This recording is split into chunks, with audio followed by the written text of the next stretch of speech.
My name is Raja Murini. Hello, Ubuntu. My name is Selma Seita. I'm from Pretoria, South Africa. Ababa, Ethiopia. I am from Portugal. I'm from Zimbabwe. Bujumbura. And I'm from Jordan. I'm from Libya.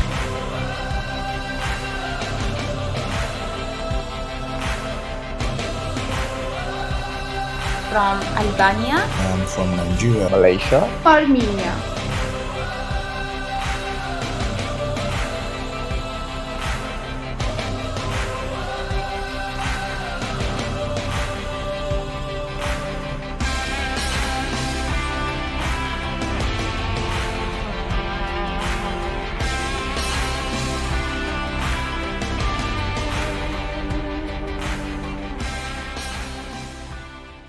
We are now going to be looking at the framework of Ubuntu, what it means. Then just to give an explanation, because I know the word might be for some a completely new word, and they might not know what it means and what it actually the Ubuntu Leaders Academy is all about. So when we talk about Ubuntu, Ubuntu is derived from a Nguni term, which is Ubu and Tu. So Ntu means a person and Ubu means becoming. So if you put the words together, they come with Ubuntu, which is becoming a person. So this is an African philosophy, which is a gift to the world, and it reveals it has two concepts which are embedded within it. The first is that the philosophy reveals the centrality of the individual, the person in their singularity. But also it simultaneously purposes a path that each person should follow in becoming a person. That is, then it shifts from the self to the other. Ubuntu as a philosophy makes it clear that human nature has its center the idea of relationship, being with the other. We are human because we relate to each other, and that we believe that we can become more of a person through our relationship with others. So this is what Ubuntu philosophy is all about. But I'm also honored to call upon one of our guests who is going to speak in it's a video. Unfortunately, he passed away. May his soul rest in peace. Bishop Desmond Tutu, just to give us an explanation of what it means to be Ubuntu, what Ubuntu means. So I give this platform tech team for the words of the late Desmond Tutu, speaking on the spirit of Ubuntu.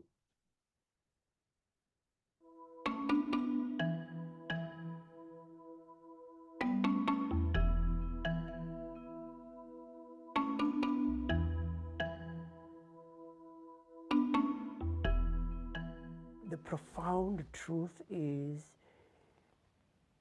you cannot be human on your own. You are human through relationship. You become human, and we've seen it. Teachers of psychology tell us that we wouldn't be able to speak as human beings. We speak by imitating other human beings. We walk as human beings by imitating other human beings. We think, and so ultimately, yes, we are human only through relationship. And that is fantastic, because it says we are really made for this delicate network of interdependence, so that the completely self-sufficient person is in fact subhuman. I need you in order for me to be me. I need you to be you to the fullest. We are made for complementarity. Adam had certain gifts, Eve had certain gifts, but it was only when the two made up what was lacking in the other that they became fully human. And that is the fundamental law of our being. Ubuntu says, not you are human because you think. You are human because you participate in relationship. It says a person is a person through other persons. That is what we say, but that is what the Bible is saying, and that is what our human experience teaches us.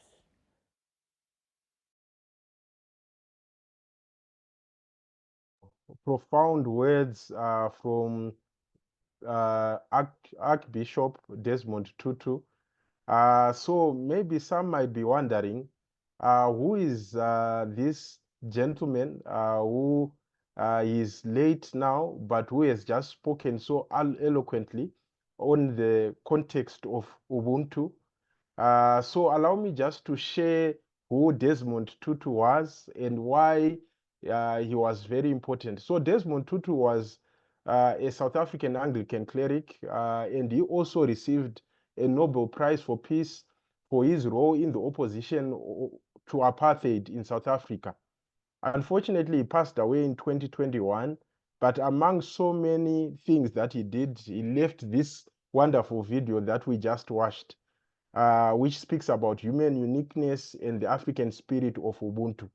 So Desmond Tutu was one of the people who fought against apartheid at a time when it was very unpopular and a lot of people thought, why is the church getting involved?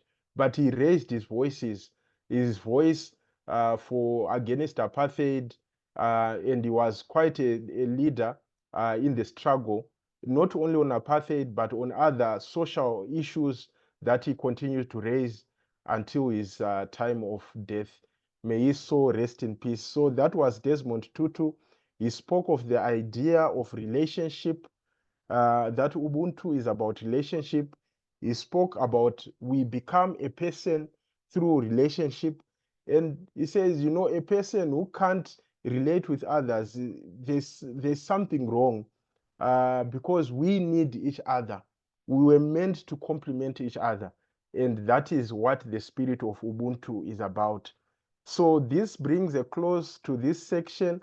And I will now give this opportunity to Maria to explain, because there is the Ubuntu philosophy, which can be interpreted in different approaches because due to its uniqueness.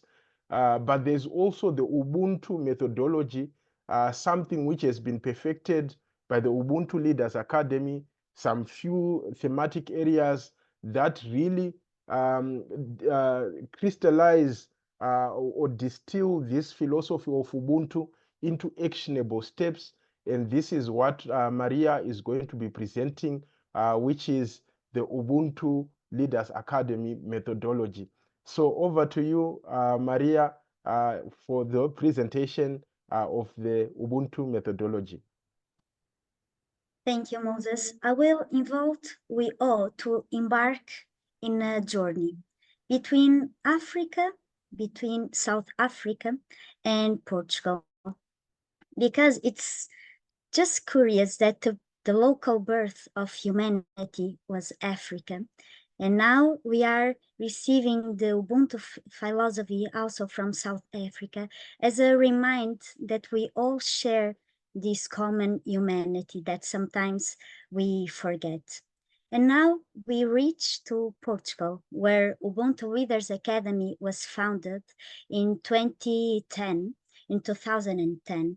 And why was it? Because it was necessary to create a project with the aim, with the goal of developing social emotional skills, but helping the people to understand what was their meaning and purpose to life. And this would be possible through a concept of education for interdependence. Ubuntu, as you know, I can only be a person through other people. And this program strongly encourages participants to be the change they want to see in the world. As Viktor Frankl said, an Austrian psychiatrist that lived in the concentration camps, he says that a life lived with a meaning, with a purpose, is a way of living an easier life, maybe a happier life. And this is what we try with this project, with Ubuntu Leaders Academy. But still in 2010, we had to think about the mission, about the vision we wanted to bring to the world. And as a mission, we embrace it as a training with a view to promote and restore human dignity in contexts where it was diminished or injured through empowerment for servant leadership. And I can speak in a past tense, but I can also speak in a present tense. So many years after, in 2024, this is still our mission. This is still our vision, our intention to contribute to the transformation of experiences and contexts of injustice and social exclusion into dynamics of justice and social inclusion, reinforcing cohesion and a sense of belonging, of creating a community, a space where we see each other, where we say, I see you, you are important, I am because you are the meaning of Ubuntu. And we translate this vision, this mission into 4 objectives.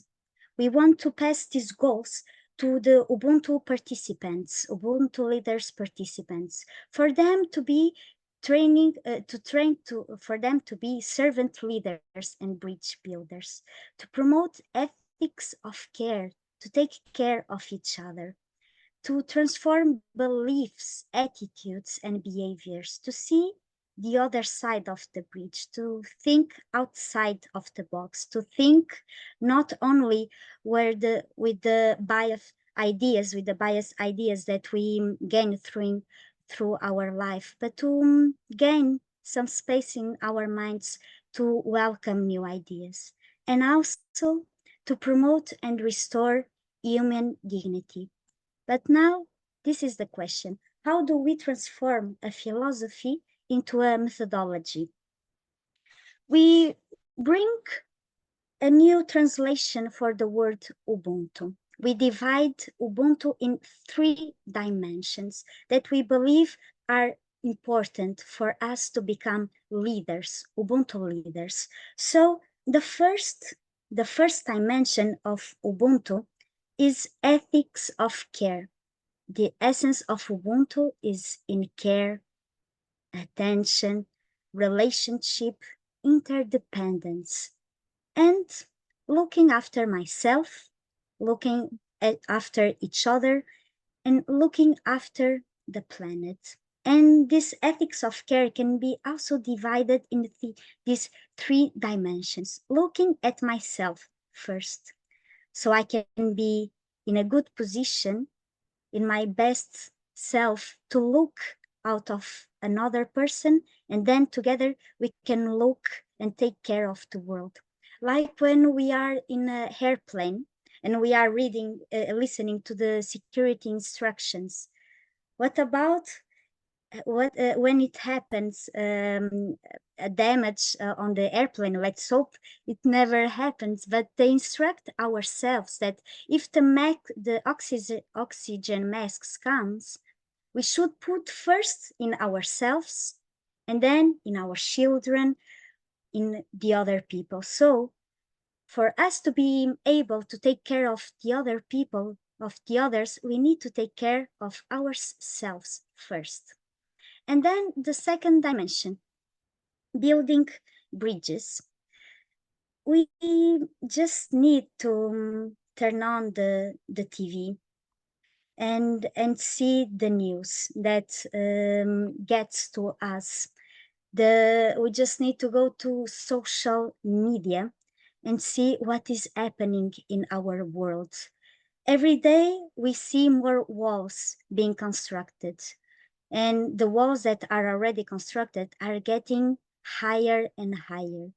And Ubuntu Leaders Academy invites all of us to be a bridge builder, a person that sees with empathy, that tries to put on the other people's shoes, that tries to see and understand and be available. Sometimes it's not easy, but be available to listen to the others, to be there, just to listen and try to comprehend, to understand what this person is feeling. And also another dimension is servant leadership. And when we speak about servant leadership, I always remember a beautiful quote of Martin Luther King. Everybody can be great because everybody can serve.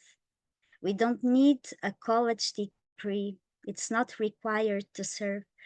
All we need is a heart full of grace, a soul generated by love. And this is our invitation when we speak about servant leadership, to be a leader that takes care of the others, that looks and are focused on the common good and how we can embrace the people that we have with us, look at their qualities and work as a team to look for a common ground, a common good. And these are our three main dimensions. And to be a servant leader, to be a bridge builder, and to take care of each other, we need to practice in ourselves 5 main pillars of the Ubuntu method. And in these 5 pillars, we can see reflected the meaning of Ubuntu. I am because you are. And when we speak about 5 pillars, we can see that they are divided into these 5 core competencies are divided in competencies that we work in ourselves, but not only. Getting the second part of the meaning of Ubuntu, I am, let's work on ourselves, and then because you are. So I have to look to the others after. And the first pillar that we bring, the first core competency is self-knowledge. And I know it's not easy. It's not easy to embrace this inner journey, to travel in our thoughts, in our fears, in our goals. Sometimes it's not easy, but I must say it's required to become a great leader, to know ourselves.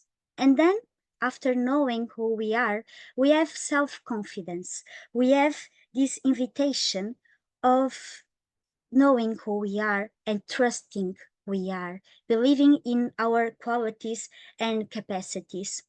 And knowing who we are and having self-confidence, we will be able to say the quote of Nelson Mandela that Professor John Volming brought to us also.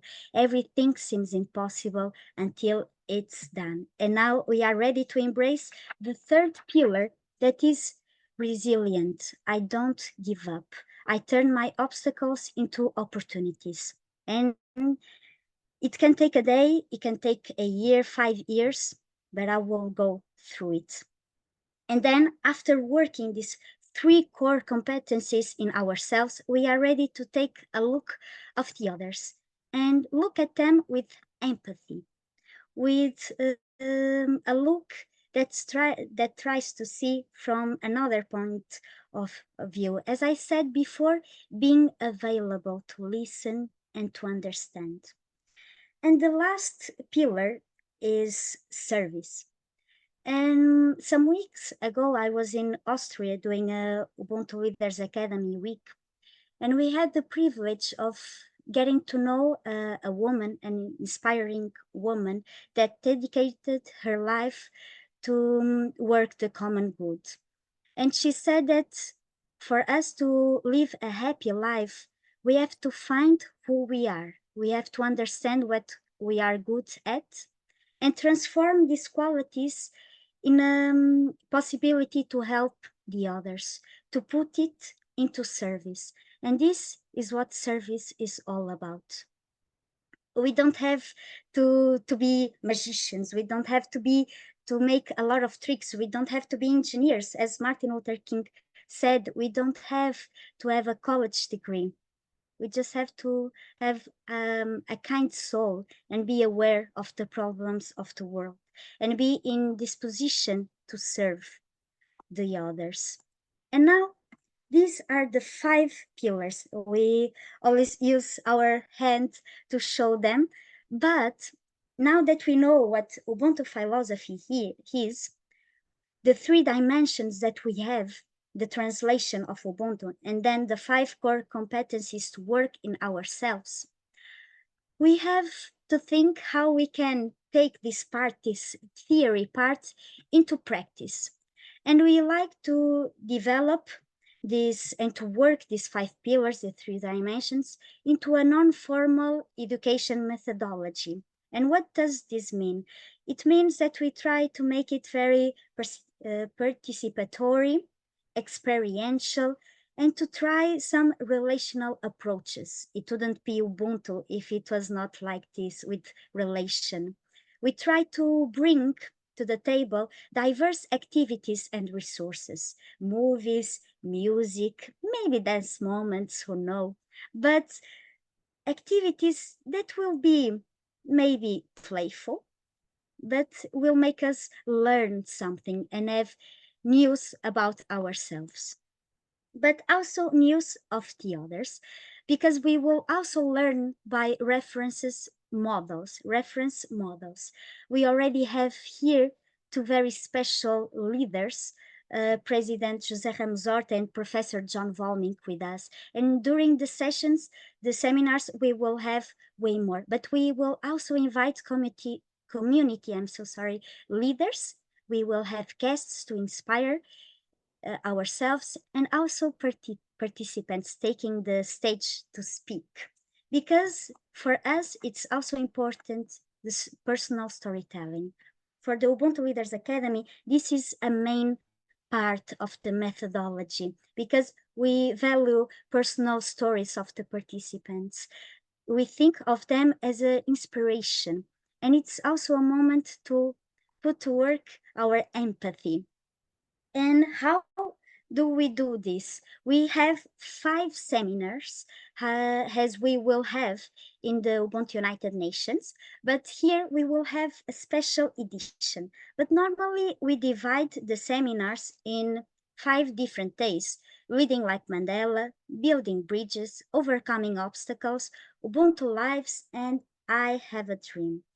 And on the end, we are all invited to dream, to share our dreams, because as a Brazilian architect said, you have to dream for things to happen. And this is our invitation. It happens in different formats. We have the Ubuntu Leaders Academy starting with kids, with children from 8 years old, going to high school teenagers, making this training also with university students, with children from foster homes, in so many projects. And through these years and taking this project into practice, we have been receiving some international recognition. And we bring some of the international recognition that I will show you. here with humility and to remind us that we are on the right path.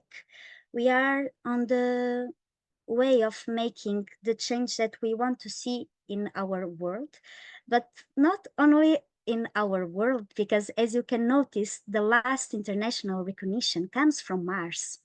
Our methodology was chosen as a project to reflect the future of humanity on Mars. So it's not enough to think of planet Earth. We are also in Mars, and this is amazing. So, dear delegates from all around the world, we have a lot of work to do. And speaking of work, these last days, we launched a special book that reunites so much work of youth leaders, but not only, of the guests that spoke on the Ubuntu United Nations last edition, but also on the Ubuntu Leaders World e-Summit. And I have it here. It's a very special book. I've been reading it on the last days, and I must say, you should do it because it's very, very inspiring. It's so many texts, so many reflections about how we can live together in peace. That is also the theme of our Ubuntu United Nations second edition. And here we are reuniting the world. And I would like to show you a map so you can know where we are already. As I said before, Ubuntu Leaders Academy aims to work this sense of belonging, this community. And as you can tell, it's not a little community. We are so many. We already reached 100,000 participants, more than 100,000 participants, more than 5,000 qualified trainers. We are in 190 countries different, but we also have an implementation partners in 26 countries. And this makes me think that the same methodology in different countries, in different cultures, religions, way of thinking. We can be so different, but yet we are so similar.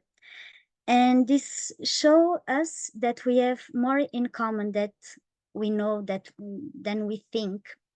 And this makes me also think that we are one human family. And Moses, I pass you the word because this of being one human family, branches of the same tree, I think you know some declaration that says, that speaks our truth, the truth of this community. Please share with us this special declaration. Thank you so much, Maria. I think you went through in depth with the, the Ubuntu framework, the methodology, the pillars, and also the recognition, and how big this global family has become over the years. And it's so exciting, especially to this new cohort, for you to know that it's not just only 400 of you, but there's a family of more than 100,000 out there, as Maria articulately explained. So we are moving on to yet another exciting part of the program. So you could think of it as a creed or a manifesto or a declaration of Ubuntu. We call it the Ubuntu Manifesto. And for me, in this segment, this is like, as I loved the poetic words that Maria used when she said, to speak your truth. And this is what we define as Ubuntu, and this is what we believe in as a community of Ubuntu leaders. So I'm going to do this process in a very interesting way. I am going to be assisted by other alumni of the Ubuntu training who are going to be your trainers in this session. Not all of them, but some of them who are going to be going through this Ubuntu manifesto. So I'll give this opportunity to the tech team to kick us off.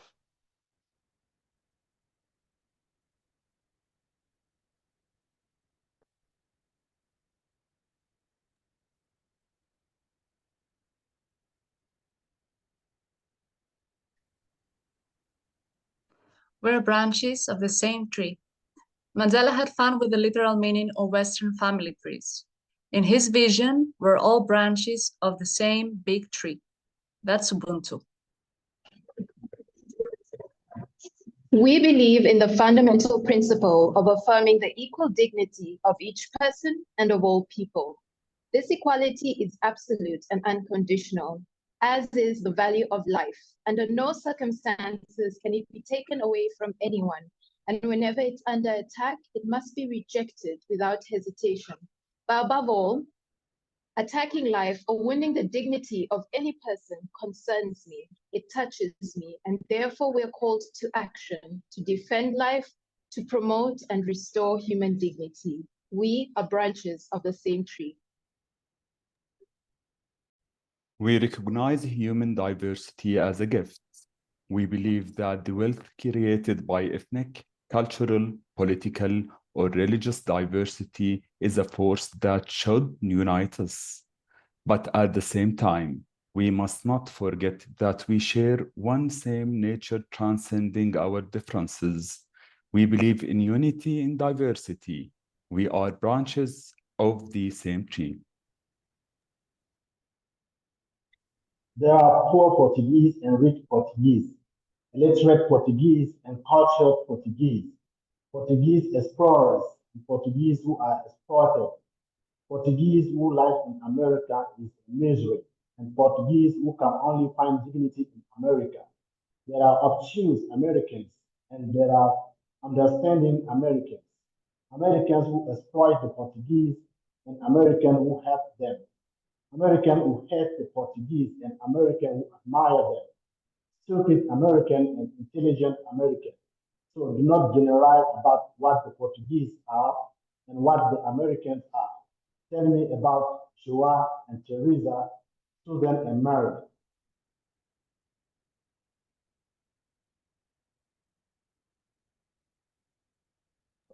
Two.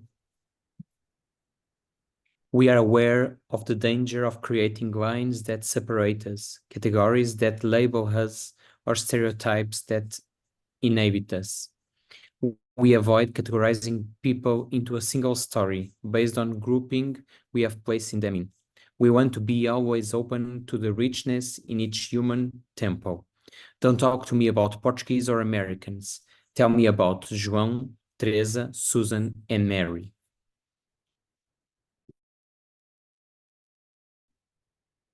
We reject any expression of humanitism in the labeling of large human groups, classifying some as good and others as bad. Any generalization of quality or defect and associating it with a collective identity is wrong. Don't talk to me about Portuguese or Americans. Tell me about João and Teresa, Susan and Mary. We believe that each person can simultaneously belong and have autonomy. We are of multiple belongings and we have our autonomy under construction. It is from these interconnections that our individuality develops, albeit within a community. Don't talk to me about Portuguese or Americans. Tell me about Joao and Teresa, Susan and Mary. Gradually, it became clear to me that the line between good and evil is not drawn between states, between classes, not even between political parties, but this is drawn in every human heart. And in all human hearts, that line changes. Within us, it oscillates over the years. And even in the hearts oppressed by evil, there will always be a glimmer of good. And even in the best of all hearts, there will always remain an evil corner. We maintain that all visions that crystallize the definition of a person's character, even from something wrong the person has done, can be deceiving. We are beings in permanent evolution, empowered to make the good within us flourish.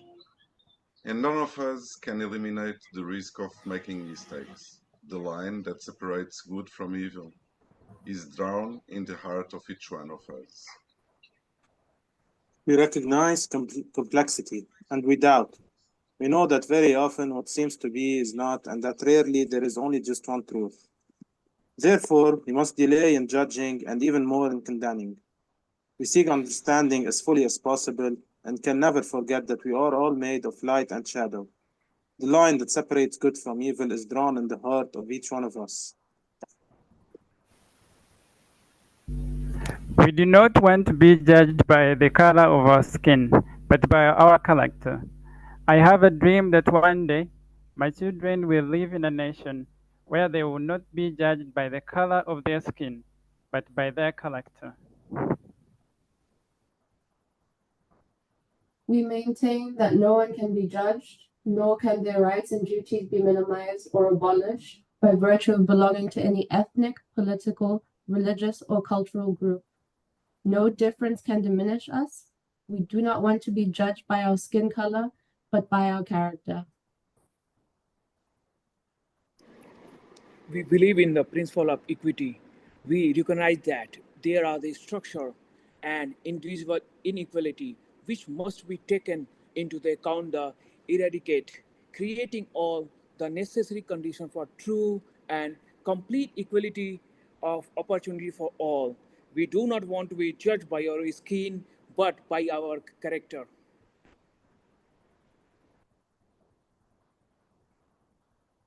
We believe that the freedom of each person is sacred. We maintain that no adversity should take away one's conviction of being master of one destiny, captain of one's soul.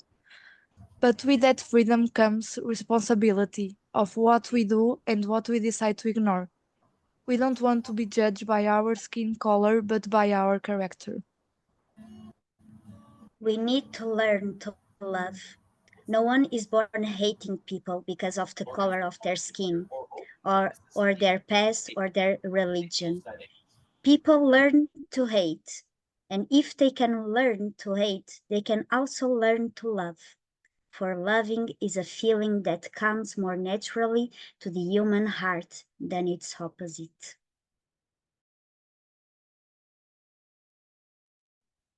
We reject any expression of hatred and violence as the driving force of social transformation. Hate dehumanizes us and makes us look at the other in the category of the enemy, and therefore less human. We do not believe that any lasting good is born out of violence. Only active non-violence, motivated by love and respect even toward our adversaries, bring about a just and sustainable change. We need to learn to love. We do not ignore the world's inherited wounds from offenses to human dignity, from slavery to anti-Semitism, from persecution for political, religious, or ideological reasons, to racism, from gender violence to discrimination on the grounds of sexual orientation, among others. We have a heavy inheritance, and in some cases, it is still present among us. We need to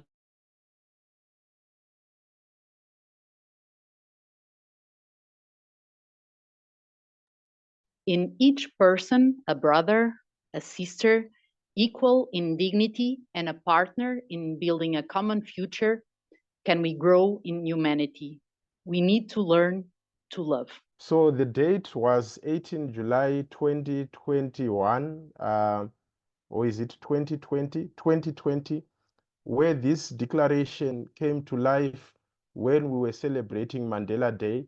And this became the Ubuntu Manifesto, which speaks of the idea of a common humanity and the need for us to preserve the dignity, not to generalize people based on their religion, their color of their skin, where they come from, their tribe, their race, but to look at people as individuals and also to realize that there can be hope, light even in the darkest of hearts, and also that even as mentioned, in the most brightest of hearts, there can be still a corner of darkness.